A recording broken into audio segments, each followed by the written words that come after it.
कि आपके पिताजी ने अतरौलिया विधानसभा को लेकर के दावा किया कि यहाँ पर हम 60,000 वोटों से जीत दर्ज करेंगे।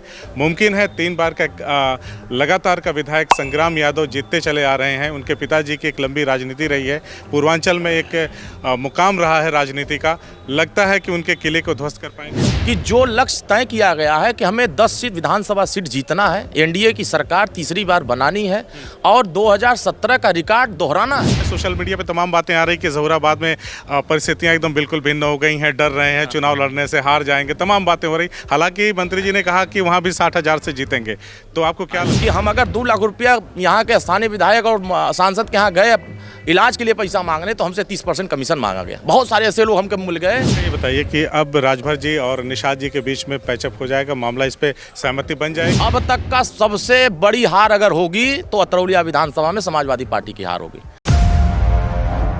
साथियों नमस्कार, उत्तर प्रदेश के आजमगढ़ ज़िले में है, अतरौलिया विधानसभा का ये क्षेत्र है और हमारे साथ अरुण राजभर जी हैं जो सुभाषपा के मुख्य राष्ट्रीय प्रवक्ता हैं और अतरौलिया विधानसभा से चुनावी ताल ठोक रहे हैं। पिछले कुछ दिनों से इस सीट को लेकर बड़ी कंट्रोवर्सी देखी गई है, जहां एक तरफ निषाद पार्टी के राष्ट्रीय अध्यक्ष संजय निषाद ने कहा कि इस सीट पे तैयारी करने से पहले ओम प्रकाश राजभर जी ने उनसे कोई बातचीत नहीं की और सीधा उन्होंने ठेल दिया बीजेपी के शीर्ष नेतृत्व पर कि वो तो बड़े भाई फैसला करेंगे कि वहाँ पर क्या होगा और हमारा जो पिछला प्रत्याशी था उसने बहुत पैसा खर्चा किया है। इन्हीं सब मुद्दों पे इनसे बातचीत करेंगे। एक और विषय ये है कि जब इनके पिताजी कैबिनेट मंत्री ओम प्रकाश राजभर ने ये कहा कि हम आजमगढ़ ज़िले से 2 सीटों पर चुनाव लड़ेंगे, तो एक और कंट्रोवर्सी शुरू हो गई कि अब अरुण राजभर अतरौलिया से नहीं बल्कि ओम प्रकाश राजभर जी चुनाव लड़ेंगे। तो इन्हीं तमाम मुद्दों पे आपसे बातचीत करेंगे। बहुत बहुत स्वागत है। बहुत बहुत धन्यवाद आपको। पहले तो ये बताइए कि आप लोगों ने बताया नहीं और फिर बड़े भाई पे सारा ठेल दिया गया है। उन्होंने कहा कि हमारा प्रत्याशी बहुत पैसा खर्चा किया, हमसे पूछा नहीं गया। ऐसा है कि वो हम लोगों के गार्जियन हैं और हमारे चाचा और वो हमें अपना भतीजा मानते ही हैं और हमेशा से मैं उनका सम्मान किया हूँ और हमेशा उन जहाँ भी मिलते हैं मैंने उनका आशीर्वाद लिया है और वो जैसे अपने बेटे का सम्मान करते हैं और वैसे ही वो हमारा भी सम्मान करते हैं और हमेशा से वो हमारे लिए सकारात्मक मतलब जो प्रेम अपने बेटे के लिए वही प्रेम आपके। हाँ, वो उनको दिखता है और मैं उनको भी आपके चैनल के माध्यम से प्रणाम करता हूँ कि कम से कम वो हमें अपना बेटा समझते हैं और कोई भी पिता अपने बेटे के साथ अन्याय नहीं करना चाहता। वो हमेशा चाहता है कि वो तरक्की के रास्ते पर जाए और न्याय के लिए वो संघर्ष करे और वो लगातार जो जनता के बीच में एक जनसेवक के रूप में जनता की समस्याओं के लिए जनता के बीच में काम करना चाहिए, लोगों के दुखों में, लोगों के मुसीबत में, लोगों के समस्याओं में जो मददगार हो उस तरीके से करना चाहिए। और लगातार मैं इस पूरे क्षेत्र में कोई ऐसा ग्राम पंचायत नहीं है, कोई ऐसा इलाका नहीं है, कोई ऐसा ब्लॉक नहीं बचा जिन ब्लॉकों में हमने दौड़ा न किया और लोगों के बीच में न गए। पूर्व में जो भी चुनाव लड़े, मैदान में आए, लड़े, काम किए और चले गए। जितनी सक्रियता जनता के बीच में होनी चाहिए, जितनी सक्रियता जनता के बीच में, लोगों के बीच में मदद होनी चाहिए, लोगों के सुख दुख में होना चाहिए, उतनी मदद यहाँ के लोगों को नहीं मिल पा रहा था। और इस बात से लोग दुखी भी दिखाई दिए कि हमने जिनका समर्थन किया, जिनके साथ मजबूती से खड़े हुए, जब हमारा कोई मुसीबत पड़ता है कहीं। चुनाव के बाद प्रशांत सिंह यहाँ पे दिखाई नहीं दिए, फिर आपने जब ये 2027 का चुनाव का बिगुल बजा तो आपने यहाँ से शुरुआत कर दी। नहीं, देखिए हम तो 2.5 साल से यहाँ काम कर रहे हैं और लगातार हम सक्रियता बनाए हुए हैं और सभी लोग इस बात के गवाह हैं। यहाँ सम्मानित जनता है और यहाँ के सारे मतदातागण इस बात को महसूस कर रहे हैं कि जो कभी सोचे नहीं होंगे कि हमारे दरवाजे पर कोई नेता आएगा, हमने ऐसे दरवाजे पर जाकर देखा कि जाने के बाद, लोग वहाँ पहुँचने के बाद लोगों की आंख से आंसू आ गया कि मैं कभी कल्पना नहीं किया था कि हमारे दरवाजे पर हमारा सम्मान बढ़ाने कोई आएगा। मैंने हर दरवाजे पर माथा टेकने का काम किया और लोगों का आशीर्वाद लेने का। मन लग रहा है कि यहाँ के लोग एक विकल्प की तलाश में और लोग परिवर्तन के मूड में यहाँ दिख रहे हैं और बदलाव चाहते हैं, क्योंकि आज जिस तरीके से लोगों का साहस, उत्साह, लोगों का प्रेम, लोगों का जो लगाव दिख रहा, वो लग रहा है कि वर्षों पुराना लगाव हमारा इनसे। संजय निषाद के इस बयान से आपके चुनावी अभियान पे कोई फर्क पड़ा है? तैयारियों पर कोई असर पड़ा है? नहीं, कोई देखिए, जैसे मैं पहले काम कर रहा था वैसे मैं अब कर रहा हूँ। कौन क्या कहता है, कौन क्या नहीं कहता है, मैं उस पर बहुत ध्यान ही नहीं देता हूँ। मैं एक लक्ष्य लेके चलता हूँ कि जो लक्ष्य तय किया गया है कि हमें 10 सीट विधानसभा सीट जीतना है, एनडीए की सरकार तीसरी बार बनानी है और 2017 का रिकॉर्ड दोहराना है।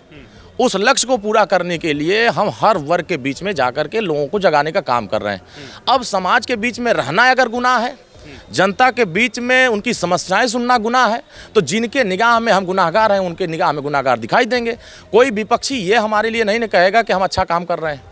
विपक्षी तो हमेशा हमारी बुराई करेगा और हमारा काम है हम अपने सत्य के रास्ते पर जनता के सेवा के लिए, जनता की समस्याओं के लिए लगातार काम। मैं सुबह 5 बजे यहाँ उठा हूँ और सुबह से लेकर के 10:30 बजे तक मैं यहाँ 200 से 250 लोगों से मुलाकात किया हूँ और सभी लोगों की समस्याएं, कोई थाने की है तो कोई तहसील की है, कोई ब्लॉक की है तो कोई जिला के अस्पताल की है तो कोई लखनऊ के अस्पताल की, जो अलग अलग समस्याएं। अब बताइए, हम अगर यहाँ नहीं आते, नहीं लोगों से मिलते तो इनकी समस्याएं कौन सुनता, इनकी मदद कौन करता? आज जो लोगों की मदद कर रहा हूँ वो इस बात से खुश होकर जा रहे हैं कि हमारा कोई सुनने वाला है, हमारी कोई मदद करने वाला है और हमारे साथ ही कोई खड़ा होने वाला है। तो जो लोग खड़े नहीं हो रहे हैं, जो लोग क्षेत्र में दिखाई नहीं देते हैं या जनता के बीच में रहते हैं, जनता उनकी तरफदारी थोड़ी नहीं करेगी। आप जिन लोगों की बात कर रहे हैं, जिन लोगों से आपने मुलाकात करके उनके सुख दुख में हिस्सा लिया, उनकी मदद करी, उन लोगों ने जब इस बात को सुना कि संजय निषाद जी की तरफ से इस तरह की बात कही जा रही है, तो कुछ लोगों ने आपसे मुलाकात करके कुछ पूछा कि आप चुनाव लड़ेंगे कि नहीं लड़ेंगे, और अगर लड़ेंगे तो अगर इसी तरह की बातें होती रही तो आपका क्या स्टैंड होगा? देखिए, सबको पता है, यहाँ की जनता को भी पता है। एक एक मतदाता छोड़ दीजिए, जो बच्चा जानकार हो गया है कि ये फलाना भैया हैं, गांव गांव लोग नाम रट लिए। मैं बड़ा ताजुब में था, कल मैं अचानक एक गांव में रुक गया, 4 लड़के थे, बुलाया, हमें पहचान रहे हो? कहा अरुण भैया आप हैं, हम लोगों ने देखा था आपको, वहाँ आए थे, उनके दरवाजे पर आए थे, इनके यहाँ आए थे, हम लोग आपको जानते। आप सोचिए, जब बच्चा इस बात को कह रहा है तो बहुत लोग इस बात से खुश हैं कि कम से कम हमारे बीच में कोई व्यक्ति हमारा साहस देने के लिए हमारे बीच में काम कर रहा है। अब जो लोग, अब देखिए, जनता सबके बारे में जानती है, कौन क्या कर रहा है, क्या नहीं कर रहा है। हम डेली 15 गांव, 20 गांव, 18 गांव, 14 गांव जा रहे हैं, तो ये कोई खिलवाड़ नहीं है। ये तब की गर्मी जो चल रही है, यह लू चल रहा है, इस लू में कोई नेता एसी से निकलना नहीं चाहता और हम लगातार 18 गांव, 12 गांव, 14 गांव प्रतिदिन जा रहे हैं। तो ये खिलवाड़ नहीं ना है, लोगों को साहस देने के लिए जा रहे हैं, लोगों की मदद करने के लिए जा रहे हैं, लोगों के सम्मान को बढ़ाने के लिए जा रहे हैं। जितना हम सम्मान लोगों को जा के बढ़ा रहे हैं, लोग इस बात से ताजुब हैं कि हमने जिसके लिए काम किया, जिसके लिए हमने लड़ाई लड़ी, आज वो हमारे बीच में नहीं दिखाई दे रहा है। आपके बदौलत ऐसे लोग कर रहे हैं कि आपके बदौलत हमारे बच्चे को भी आज खिलाने के लिए लोग व्याकुल हो गए हैं। हमारे बीच में हमारे बच्चों का कभी बर्थडे आती थी, अगर बुलाया जाता तो नहीं आते थे, आज केक काटने लोग आ रहे हैं। तो ये परिवर्तन है, ये परिवर्तन लोगों के बीच में जाने का है, लोगों के साथ खड़ा होने का है और लोगों का जो अटूट दोस्ती दिख रही है, जो प्रेम दिख रहा है, ये साफ जाहिर हो रहा है कि लोगों को विकल्प जो चाहिए था, एक लड़ने वाला आदमी चाहिए। यहाँ जिस तरह की प्रवृत्ति चल रही थी, आज उस प्रवृत्ति को ख़त्म करके, चाहे अराजकता की प्रवृत्ति हो, चाहे धमंगई की हो, दहशत का हो, वो सब प्रवृत्ति धीरे धीरे ख़त्म हो रही है। और लोगों को जो एक सरकार की जो सुशासन है उसको दिखाने के लिए हमने अभियान चलाया और आज सैकड़ों ऐसे परिवार आपको मिल जाएंगे कहते हुए कि हमारी ज़मीन 20 साल से कोई इंसाफ नहीं दिला पा रहा था, माननीय ओम प्रकाश राजभर ने हमको इंसाफ दिलाया। बहुत सारे ऐसे मिल जाएंगे जो हमको ये कहते हुए मिल गए कि हम अगर 2 लाख रुपया यहाँ के स्थानीय विधायक और सांसद के यहाँ गए इलाज के लिए पैसा मांगने, तो हमसे 30% कमीशन मांगा गया। बहुत सारे ऐसे लोग हमको मिल गए कि माननीय ओम प्रकाश राजभर जी के यहाँ मैं गया, बिना जाति धर्म पूछे मेरी पहले मदद किया, मुझसे पूछा कि आपकी समस्या कहाँ है, बताओ आपकी ये समस्या कौन हल करेगा। कोई एक कैबिनेट मंत्री किसी सेक्रेटरी को फ़ोन नहीं करता, किसी सिपाही को फ़ोन नहीं करता है, किसी एसआई को फ़ोन नहीं करता है। एक कैबिनेट मंत्री का प्रोटोकॉल होता है सीधे कप्तान और डीएम और सीडीओ को बात करने का। लेकिन हमारे माननीय ओम प्रकाश राजभर जी, जो भी जनता यहाँ आई, जिस भी समस्या से दुखी होकर के आई, वो कही कि साहब हमारी ये समस्या है, बताओ हल कैसे होगा, हल का रास्ता जिससे होगा हम उसको फ़ोन करके हल निकाल देंगे। और ये जनता इस बात से खुशी है कि कम से कम हमारे बीच में डायरेक्ट हमारा जिससे समस्या है हल निकालने के लिए डायरेक्ट हमारे यहाँ फ़ोन हो रहा है। अच्छा, ये बताइए कि अब राजभर जी और निषाद जी के बीच में पैचअप हो जाएगा, मामला इस पर सहमति बन जाएगी, आप लड़ेंगे? तो कहाँ कहीं नुकसान, कहाँ नाराजगी किस बात की है? अभी तो हमारे माननीय ओम प्रकाश कन्हैया बैठे थे उनके बगल में, कल माननीय मुख्यमंत्री जी की बैठक इसी में एक छोटा सा सवाल है, अगर मान लीजिए परिस्थितियां अनुकूल नहीं हुई और मना किया गया, उस दशा में क्या होगा? देखिए क्या है, जब जनता की जन भावनाएं, जनता की जब आवाज़ उठ जाती है तो जनता की अदालत में कोई किसी की दबा नहीं पाता है आवाज़। लखनऊ दिल्ली बैठ कर के कोई ये डिसाइड नहीं कर सकता है कि यहाँ ये चीज़ हो जाए, वो हो चीज़। जनता की जो आवाज़ होती है लोगों तक पहुँचती है तो डिसाइड होता है। जनता की यहाँ एक ही आवाज़ है बदलाव का, जनता की एक ही आवाज़ है परिवर्तन का, जनता की एक ही आवाज़ है कि हम विकास और डबल इंजन की सरकार के साथ जुड़ करके हम विकास करना चाहते हैं। और विकास के लिए, समस्याओं का हल के लिए, रोटी कपड़ा मकान शिक्षा दवाई पाने के लिए लोग प्रयास कर रहे हैं कि हमारे बीच में ऐसा साथी मिले जो हमारे बीच में संघर्ष करने वालों, हमारे लिए लड़ने वालों। हम तो काम कर रहे हैं। अब वो ऐचप पैचप डैचप खत्म, वो सब खत्म बाजार है, उसमें कुछ नहीं बचा है। ये सब हमारे परिवार के साथी हैं, हम उनके सदस्य हैं। परिवार में अगर बात कहीं से आती है तो थोड़ा मोड़ा अगर ठीक चींचा हो जाता है तो फिर बाद में बैठ के बात हो जाती है, तो इसमें कोई असमंजस नहीं है। हम सभी लोग मिल के एनडीए को जिताने के लिए, सरकार बनाने के लिए, 200 सीट जीतने के लिए काम कर रहे हैं। हम जहां मजबूत स्थिति में रहेंगे हम लड़ेंगे, जहां वो लोग मजबूत वहाँ लड़ेंगे। आपके पिताजी ने एक बयान दिया, कहा कि हम यहाँ की 2 सीटों पर चुनाव लड़ेंगे और जो स्थानीय मीडिया थे उसे ये समझ में आया कि ओम प्रकाश राजभर जी अतरौलिया से लड़ेंगे और फिर बड़ा बवाल हो गया, बड़ा मीडियाबाजी हुआ, बड़ा वायरल हुआ। बाद में उन्होंने हमारे माननीय राष्ट्रीय अध्यक्ष जी, हमारे बॉस, वो हम सब लोगों के अगुआ, वो उनकी मर्जी, वो जहाँ इस प्रदेश के वो वंचितों के सबसे बड़ी आवाज़ है, पिछड़ों के सबसे बड़ी आवाज़ है, और वो गरीब कमज़ोर वंचित शोषित समाज को जगाने के लिए, उनको आगे बढ़ाने के लिए, उनको ताकत देने के लिए लगातार प्रयास कर रहे हैं। अब जनता इस बात में क्या सच्चाई, मैं जानना चाहता हूँ, क्या वो लड़ेंगे अतरौलिया से? क्योंकि लोग ये कह रहे हैं, सोशल मीडिया पे तमाम बातें आ रही कि ज़हुराबाद में परिस्थितियाँ एकदम बिल्कुल भिन्न हो गई हैं, डर रहे हैं चुनाव लड़ने से, हार जाएंगे, तमाम बातें हो रही। हालांकि मंत्री जी ने कहा कि वहाँ भी 60,000 से जीतेंगे, तो आपको क्या लगता है कि अच्छा बताइए, विरोधी हमारी तारीफ करेगा? अखिलेश जी क्या कहेंगे कि ओम प्रकाश राजभर अच्छे नेता हैं, अच्छा काम करते हैं, समाज के लिए लड़ रहे हैं, वो सत्ता में बेहतर काम कर रहे हैं, गरीबों की मदद कर रहे हैं? क्या ये कह सकते हैं? क्या यहाँ के जितने समाजवादी पार्टी के नेता जो गाली देते हैं, धमकी देते हैं, डरवाने की बात करते हैं, क्या ऐसे लोग ये कहेंगे कि अरुण राजभर गांव में जा रहे हैं तो अच्छा कर रहे हैं? क्या ये लोग ऐसा कहेंगे कि हम जनता की मदद कर रहे हैं तो अच्छा कर रहे हैं, हम जनता के बीच में उनके सुख दुख में खड़े हो रहे हैं तो अच्छा कर रहे हैं? ये कभी नहीं कर सकते, क्योंकि उनके नेता कभी ये काम नहीं करते। तो उनको लग रहा है कि हम जाएंगे तो उनका ये ख़त्म हो जाएगा राजनीति, इसलिए ये कर रहे हैं। मैं आपको बता दूं कि अभी यहाँ से माननीय ओम प्रकाश राजभर पिछले 1.5 सालों तक यहाँ कैंप जमा करके, यहाँ से पूरे सेंटर को गोरखपुर से लेकर के, बनारस से लेकर के, मऊ बलिया हर जगह जा रहे हैं, यहाँ सेंटर बना करके। अब लोगों को इस बात से तकलीफ़ है कि अतरौलिया डाक बंगले में क्यों रहते हैं, यहाँ जनता की समस्या क्यों सुनते हैं, जनता की मदद क्यों करते हैं? मालूम है, राज्यसभा में बात उठा दी गई, कहे कि जनता की समस्याओं के लिए सुनने के लिए माननीय ओम प्रकाश राजभर अतरौलिया क्यों जाते हैं? जनता की बात को सुनना, जनता की मदद। आपके पिताजी ने कहा कि यहाँ टिकने को लेकर के कोई बात थी कि कोई कैबिनेट मंत्री एक डाक बंगले में कितने दिनों तक रह सकते हैं, 6 महीने से, साल भर से, इस पर बातचीत हो रही थी। चलिए मेरा आखिरी सवाल, क्योंकि इस पर हमने आपके पिताजी से बात कर लिया था, मेरा आखिरी सवाल ये है कि आपके पिताजी ने अतरौलिया विधानसभा को लेकर के दावा किया कि यहाँ पर हम 60,000 वोटों से जीत दर्ज करेंगे। मुमकिन है? 3 बार का लगातार का विधायक संग्राम यादव जीतते चले आ रहे हैं, उनके पिताजी की एक लंबी राजनीति रही है, पूर्वांचल में एक मुकाम रहा है राजनीति का। लगता है कि उनके किले को ध्वस्त कर पाएंगे आप? देखिए, यहाँ की जनता मालिक है, यहाँ की जनता जज है, इनके दिमाग में फैसला आ गया है, और वो फैसला आ गया है बहुत बुरी तरीके से हराने का फैसला। अब तक का सबसे बड़ी हार अगर होगी तो अतरौलिया विधानसभा में समाजवादी पार्टी की हार होगी। यहाँ यादव भी ताल ठोक रहा है कि इस बार हराएंगे, दलित भी ताल ठोक रहा है, पिछड़ा भी ठोक रहा है, अगड़ा भी ठोक रहा है, और गरीब एकदम मुट्ठी बांध के कह रहा कि हम धोखा खाने वालों के साथ नहीं जाएंगे।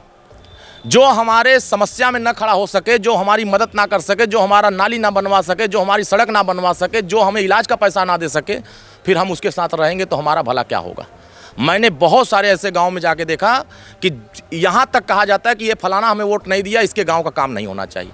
बहुत सारे ऐसे जगह मिला कि जो दवाई के लिए पैसा होना चाहिए कि ये हमें वोट नहीं दिया, इसको पैसा नहीं मिलना चाहिए। आप बताइए कि जिसकी नीयत इस तरह की हो, और जो चुनाव में 5 साल में 15 दिन क्षेत्र में आते हों और ये कहते हों कि हम बीमार हैं, हम इसलिए नहीं आते हैं। और क्षेत्र में घूमते तो हैं, तमाम सोशल मीडिया पे वो पोस्ट करते हैं, अपनों के बीच में तमाम लोगों से मिलते हैं, गांव में जाते हैं। आप ये कैसे कह रहे हैं कि तो पूरे 2 साल में 2.5 साल में हमारी 2 ही बार मुलाकात हुई। एक बार रास्ते से जा रहे थे और एक बार एक कार्यक्रम में सब मिल गए थे, बस वही 2 बार। आप सोचिए कि मैं डेली अगर 20 गाँव 15 गाँव 18 जा रहा हूँ तो कहाँ जा रहे हैं हमें तो समझ में नहीं आ रहा है।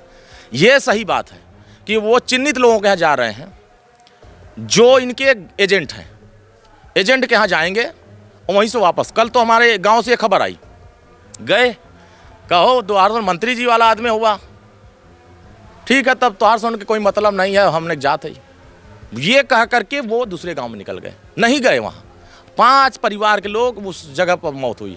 एक गांव है वहाँ 2 यादव की मृत्यु हुई, एक लड़की के जो है थ्रेसर से दब के मर गई, आज तक उसके यहाँ कोई नहीं गया। मैं तो वहाँ गया, लोग दर्द बता रहे थे कि जिसका साफा बांध करके, जिसका गमछा लेकर के, झंडा लेकर हम लोग ललकारते हैं, जो हमारी मुसीबत पड़ी तो मेरे यहाँ दरवाजे कोई नहीं आया। तो ऐसे ऐसे लोग कसम खा लिए हैं कि इस बार परिवर्तन करेंगे। आखिरी लाइन में मजबूती के साथ, दमदारी के साथ बोलिए कि चाहे कितना भी राजनीतिक तूफान, आंधी, बवंडर और है ना बवाल आ जाए, लेकिन अरुण राजभर अतरौलिया से चुनाव लड़ेंगे तो लड़ेंगे। अभी मैं जनता के बीच में हूँ, जनता के बीच में रहूँगा, मजबूती से बोलिए। पूरी मजबूती से रहूँगा। जब से ये सब बातें चल रही है, आप बताइए क्या मैंने मैदान छोड़ा? बहुत सारे लोग लालची जो होते हैं, जो स्वार्थी होते हैं, वो मैदान छोड़ के किनारे हो जाते हैं, चला जब तय हो तब देखा जाए। मैंने जनता की समस्याओं को अपना समस्या समझ करके मैंने मैदान में डटे रहने का फैसला किया और लोगों के बीच में जो मैं काम कर रहा हूँ, ये काम जनता को दिखाई दे रहा है और जनता के बीच में उपस्थिति लोगों को दिख रही है। जितनी उपस्थिति मेरी है, मैं डंके की चोट पर कह रहा हूँ, 25 साल की राजनीति का करियर उठा के देख लें, जितना मैं जनता के बीच में उपस्थित हूँ उसका 1/3 भी जनता के बीच में वो नहीं है। ये जनता के बीच में दिख रहा है। और जितना मैंने लोगों की मदद किया है, लोगों की समस्याओं के लिए लड़ा है, उतना वो 25 साल में लड़े नहीं। जितना हम लोग जनता की समस्या सुनते हैं, मैं यहाँ सुनता था कि लोग कोई मंत्री के बेडरूम में बैठ के कोई नहीं बतिया सकता है अपनी समस्या, यहाँ बेडरूम में घुस के अपनी बात बता रहे हैं कि हमारी समस्या साहब ये है, जल्दी हल कराइए। ये हो रहा है। हमने बातचीत किया राष्ट्रीय मुख्य प्रवक्ता अरुण राजभर से, जो सुभाषपा के नेता हैं, अतरौलिया विधानसभा से ताल ठोक रहे हैं और कह रहे हैं कि चाहे कितने भी आंधी तूफान आए, कितना बवंडर आए, मैं यहाँ से चुनाव लड़ूंगा तो लड़ूंगा। ये अलग बात है, हमारे चाचा जी कुछ भी बोल दे रहे हैं, लेकिन परिवार का मामला है, निपट जाएगा। आप क्या कहते हैं इस पूरी बातचीत पर? हमें कमेंट करके ज़रूर बताएं। हमसे बातचीत करने के लिए बहुत बहुत धन्यवाद, बहुत बहुत आभार।